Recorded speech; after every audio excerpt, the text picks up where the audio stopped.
नमस्कार बच्चों, मैं राजिका अग्रवाल स्वागत करती हूँ आप सभी का आज की इस क्लास में।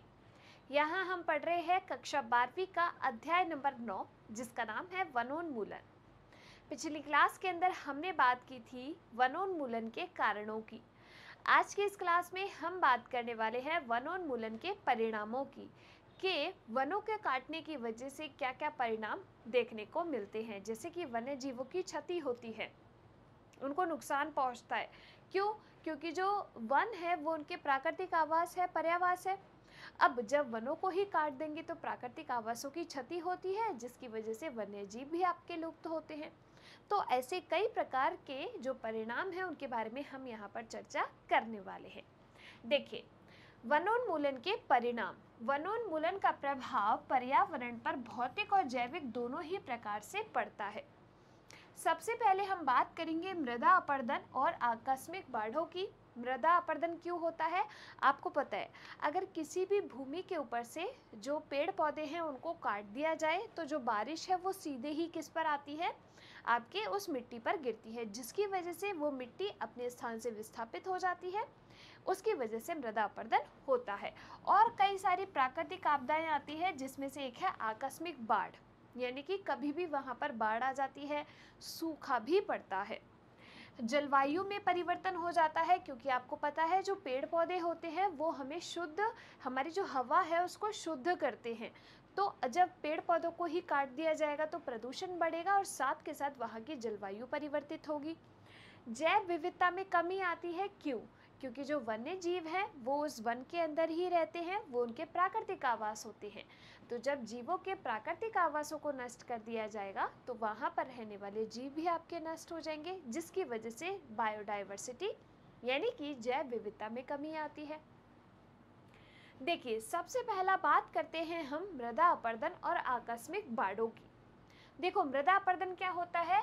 घटते हुए वन्य आवरण और भूजल के असीमित दुरुपयोग और शोषण ने निचले हिमालय के ढलान अरावली की पहाड़ियों का क्षय तीव्रता से कर दिया, जिससे वे भूस्खलन की ओर उन्मुख हो गए। आपको पता है, बारिश जब सीधे पड़ती है तो उसकी वजह से मृदा का अपरदन होता है। दूसरा देखिए, जलवायु परिवर्तन। तो वन स्थानीय अवक्षेपण को बढ़ाते हैं और मिट्टी की पानी रोकने की शक्ति को समृद्ध बनाते हैं। पेड़ों से जो पत्तियां या कूड़ा करकट गिरता है उसकी सड़न से मिट्टी को पोषकता मिलती है और वह उर्वरक होती है। आपको पता है, जो आपकी पेड़ पौधे होते हैं वो मिट्टी को जकड़े रखते हैं, जिसकी वजह से उसका अपरदन नहीं होता। अब जब पेड़ पौधों को ही हटा दोगे तो क्या उसकी जड़ें उस मिट्टी को रोक पाएगी? नहीं। पानी रोक पाएगी? नहीं। तो इस वजह से वहाँ पर क्या हो जाता है, आपके ये एक परिणाम है कि वहाँ की जो चीज़ें हैं, जलवायु है, वो परिवर्तित हो जाती है। आगे देखिए, वन मृदा अपरदन भूस्खलन को सीमित करते हैं और बाढ़ों और सूखे की तीव्रता को भी कम करते हैं। अब जब वन ही नहीं होंगे तो बाढ़ भी आएगी और सूखा भी पड़ेगा। वनों का जलवायु पर गहरा प्रभाव पड़ता है। जंगल वातावरण से कार्बन डाइऑक्साइड को सोख लेते हैं। हमें पता है, पेड़ पौधे जो होते हैं वो क्या करते हैं? प्रकाश संश्लेषण की प्रक्रिया करते हैं, फोटोसिंथेसिस, जिसमें वो क्या करते हैं? वातावरण में जो उपस्थित कार्बन डाइऑक्साइड होती है और पानी होती है उसको क्या करते हैं? अवशोषित करते हैं। ठीक है। तो अब जब कार्बन डाइऑक्साइड को ये अवशोषित करते हैं तो वातावरण की जलवायु सही रहती है। पर जब पेड़ पौधे ही नहीं होंगे तो कार्बन डाइऑक्साइड अवशोषित कौन करेगा? कोई नहीं करेगा। तो इसकी वजह से जलवायु परिवर्तित होती है।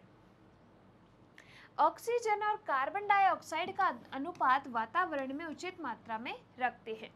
वन वातावरण में जल नियमन को नियंत्रित रखने का महत्वपूर्ण कार्य करते हैं, क्योंकि आपको पता है कि पेड़ पौधों से वाष्पोत्सर्जन की प्रक्रिया होती है, यानी कि जो पानी है वो वाष्प बन के ऊपर जाता है, वहां जाकर वो संघनित होता है तापमान कम होने की वजह से, और वापस फिर जो है वो पानी बनके यानी कि वर्षा बनके पृथ्वी पर आता है। तो इस प्रकार से ये जो जल चक्र चलता है वो उसमें आपके जो वन है वो महत्वपूर्ण भूमिका निभाते हैं। अगला देखिए, जलवायु और वातावरणीय आर्द्रता को नियमित रखने में पर्यावरणीय सहयोगियों का अत्यंत महत्वपूर्ण कार्य करते हैं। शताब्दी की एक महत्वपूर्ण समस्या वातावरण में उष्णता का संचयन होना है। देखिए, जिसे शीशे की बनी पौधशाला प्रभाव यानी कि ग्रीन हाउस इफेक्ट जाना जाता है। आपको पता है हरित गृह प्रभाव क्या होता है? आपके हरित गृह प्रभाव क्या है? एक तरीके से एक शीशे का कमरा है, ठीक है।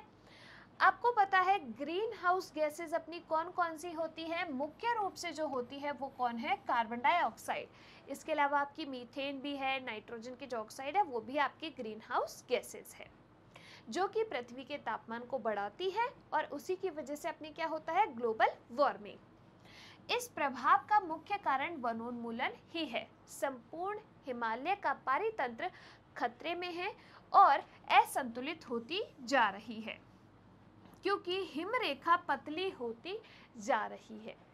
अब इस सब कारणों की वजह से ये जो आपके वनोन्मूलन किया जा रहा है, बहुत ज़्यादा प्रदूषण किया जा रहा है, इन सभी की वजह से हमारी प्रकृति को बहुत नुकसान हो रहा है और प्रकृति को नुकसान होगा तो प्राकृतिक आपदाएं भी आएंगी। आगे देखिए, बारहमासी झरने भी सूखने लगे हैं। वार्षिक वर्षा भी 3 से 4% कम होने लगी है। दीर्घकालीन सूखा तमिलनाडु और हिमाचल प्रदेश जैसे क्षेत्रों में भी होने लगा है, जहां ये पहले जाने ही नहीं जाते थे। उन क्षेत्रों में भी आपके क्या होने लगा है? सूखा होने लगा है। आगे देखिए, अगला है आपका जैव विविधता। जैव विविधता, तो इसमें किस प्रकार से कमी हो रही है? आपको पता है कि वन्य जो जीव है वो आपके कम हो रहे हैं क्योंकि वनों को काटा जा रहा है, क्योंकि जो वन है उन वन्य जीवों का प्राकृतिक आवास है। जीवन के प्रत्येक रूप को जैव विविधता कहा जाता है। जैव विविधता यानी कि बायोडायवर्सिटी विविधता का माप है। इसमें सभी जीवित प्राणियों और वस्तुओं के प्रकारों का समावेश जैव विविधता में होता है, यानी कि जितने प्रकार के जो पेड़ पौधे हैं, जो जीव है, वो जैव विविधता के अंदर आते हैं। जैव विविधता को कई प्रकार से व्यक्त किया जा सकता है, जिसमें प्रजातियों में आनुवंशिक स्ट्रेनों यानी कि विभिन्नताओं की संख्या और क्षेत्र की विभिन्न पारिस्थितिकीय विभिन्नताएं निहित है।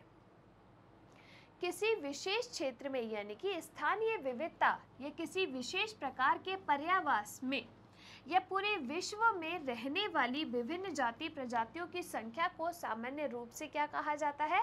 जैव विविधता कहा जाता है। जैव विविधता स्थिर नहीं होती है, ये आपके कम ज़्यादा होती रहती है। जैव विविधता में कमी आने के कुछ कारण इस प्रकार है। देखो, शिकार, चोरी से शिकार, व्यावसायिक शोषण, ठीक है। मान लीजिए कि जो है वन्य जीवों का शिकार किया जा रहा है। आपने देखा होगा ना कि पोचिंग होती है, हाथियों को मारा जाता है, उनके जो दांत हैं वो निकाल के उनसे चीज़ें बनाई जाती हैं। जो खाल है पशुओं की, उनसे चीज़ें बनाई जाती हैं। वन्य जीवों के निवासों को हटाना या उनसे छेड़छाड़ करना यानी कि वनों को काटा जाता है। कुछ निवास स्थानों, जीव प्रकारों को नष्ट करना, पशुपालन, नए क्षेत्र में नई विदेशी प्रजाति को रखना जो स्थानीय प्रजातियों के लिए खतरा बन जाती है। इसको अपन क्या कहते हैं? विदेशी प्रजातियों का आक्रमण। क्या होता है इसके अंदर? देखिए, इसके अंदर होता है कि जो विदेशी प्रजातियां हैं उनको हमारे देश के अंदर लाया जाता है उनकी किसी विशेष गुण के कारण। अब वो जो प्रजातियां हैं उस स्थान पर आके वहाँ की स्थानीय प्रजातियों को नष्ट करती है, जिसकी वजह से वहाँ की स्थानीय प्रजातियां तो विलुप्त हो जाती है, उसमें बहुत कमी आ जाती है। कीटनाशकों का प्रयोग, ये सब क्या किसके कारण है? जैव विविधता की क्षति के कारण है। आगे देखिए, टिड्डी, दीमक आदि कीड़े, औषधीय शोध और चिड़ियाघर, ये सब भी आपके जैव विविधता की क्षति के कारण हैं। ऊपर के सभी कारण जैव विविधता पर प्रतिकूल प्रभाव डालते हैं। आगे देखिए, लुप्त प्रजातियां। लुप्त प्रजातियां के अंदर हम देखने वाले हैं जो आपकी रेयर स्पीशीज होती हैं, एंडेंजर्ड स्पीशीज होती हैं, उन सब के बारे में। प्रत्येक प्रजाति का चरम भाग्य यही है कि उसे लुप्त होना है, परंतु औद्योगिकीकरण के बाद इसकी गति तीव्रता से बढ़ी है। तो जो कुछ प्रजातियां हैं वो लुप्त हो चुकी हैं और कुछ प्रजातियां लुप्त होने की कगार पर है। लुप्त प्रजातियां या तो चिड़ियाघर में देखने को मिलती है या केवल चित्रों में। उदाहरण, यात्री या डाकिया कबूतर, जिसको अपन कहते हैं पैसेंजर पिजन, ये आपका विलुप्त हो चुका है। संभावित खतरे वाली प्रजातियां, कुछ पौधे और पशु प्रजातियां लुप्त होने की कगार पर है। अंतरराष्ट्रीय प्राकृतिक संरक्षक संघ यानी कि IUCN, ठीक है, ने संभावित खतरे वाली प्रजातियों को 4 वर्गों में विभाजित किया है। सबसे पहली है आपकी खतरे में यानी कि एंडेंजर्ड स्पीशीज। इसके अंदर कौन सी प्रजातियों को माना जाता है? जिनकी संख्या बहुत कम हो और उसके घर का भूभाग बहुत छोटा हो, या दोनों भी हो सकते हैं। उदाहरण शेर की सी दुम वाले बंदर जो वर्षा वनों दक्षिण भारत के शोलास में पाए जाते हैं, इनको अपन कहते हैं एंडेंजर्ड स्पीशीज। दूसरा है आपका रेयर स्पीशीज। ये वैसी प्रजातियां जिनकी संख्या बहुत कम होती है, बहुत छोटे क्षेत्र या बहुत असामान्य वातावरण में रहते हैं, जैसे कि ग्रेट इंडियन बस्टर्ड भारत में दुर्लभ प्रजाति का एक उदाहरण है। थर्ड देखिए, संख्या में कमी। ये वे प्रजातियां हैं जिनकी संख्या पहले से बहुत कम हो गई है, निरंतर घटती जा रही है। इन प्रजातियों में पशु और पौधे शीघ्र ही दुर्लभ या खतरे में जाने वाले वर्ग में पहुंच सकते हैं, क्योंकि इनका दिन बाई दिन क्या हो रहा है, डे बाई डे जो है इनकी क्षति हो रही है। आगे देखिए, कश्मीर के बाजारों में तेंदुए का घना फर गैर कानूनी तौर पर बिकता रहा है। आगे देखिए, चौथी जो है वो आपकी अनिश्चित। तो ऐसी प्रजातियां जो लुप्त होने के खतरे में है परंतु उनके विषय में कुछ अधिकृत सूचना नहीं है, उन्हें अनिश्चित वर्ग में रखते हैं।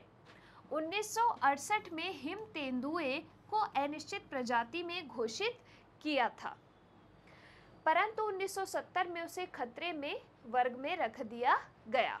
तो इस प्रकार से 4 वर्ग बनाए गए हैं IUCN के द्वारा इन प्रजातियों के जो लुप्त हो चुकी हैं या लुप्त होने की कगार पर है या जिनकी संख्या बहुत कम है।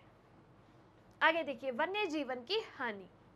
पिछले 2000 वर्षों में पृथ्वी से पशुओं की 600 प्रजातियां लुप्त हो चुकी हैं या लुप्त होने की कगार पर है।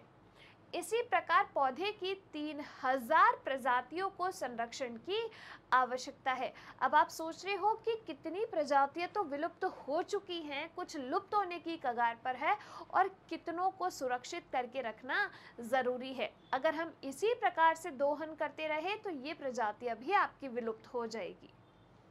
गैर कानूनी ढंग से चोरी से शिकार वन्य जीवन की कमी का एक बड़ा कारण है। कई लोग क्या होते हैं, जंगलों के अंदर रहते हैं और जो जीव है यानी कि वहाँ पर रहने वाले जो जानवर हैं उनका शिकार करते हैं। पिछले कुछ वर्षों से अफ्रीका के जंगलों में 95% काले गैंडे उसके सींग के लिए चोरी से मारे गए, और अफ्रीका के जंगलों के 1/3 हाथी उनके दांत के लिए मार दिए गए। तो हाथियों को मारा जाता है, उनके दांत निकाल लिए जाते हैं और फिर उससे कुछ ना कुछ चीज़ें जो है वो बनाई जाती हैं।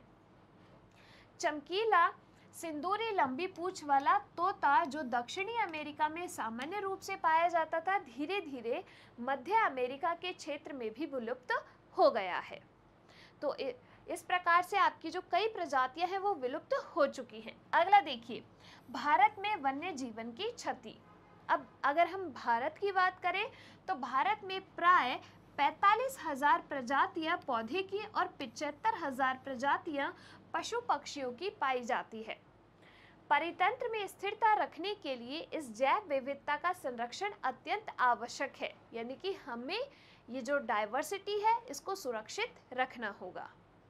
आगे देखिए, हाथी, शेर, चीते की संख्या में भारी कमी आई है, क्योंकि इनको मार के क्या कर लिया जाता है, इनकी खाल निकाल ली जाती है और फिर उनसे तरह तरह की चीजें बनाई जाती हैं।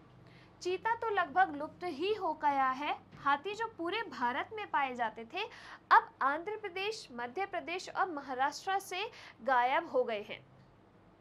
एशियाई बाघ जो पूरे एशिया में बहुत आम था अब एशिया से गायब ही हो गया है। केवल भारत के गिर जंगलों के कुछ 100 किलोमीटर में एशियाई बाघ रहते हैं। तो इस प्रकार से हमारे भारत के अंदर भी ये जो जैव विविधता है इसकी बहुत ज़्यादा क्षति हुई है। तो आज की इस क्लास में हमने बात की है जो आपके वनोन्मूलन है उसके क्या परिणाम होते हैं, किस किस प्रकार से हमारी प्रकृति को नुकसान हो रहा है वनोन्मूलन के कारण। क्लियर हुई बात? तो अगर आपको क्लास पसंद आई है आप इस क्लास को लाइक कीजिए, जो भी डाउट है कमेंट सेक्शन के अंदर लिखिए। हम मिलेंगे अगली क्लास में, तब तक आप लोग खुश रहिए, स्वस्थ रहिए। धन्यवाद।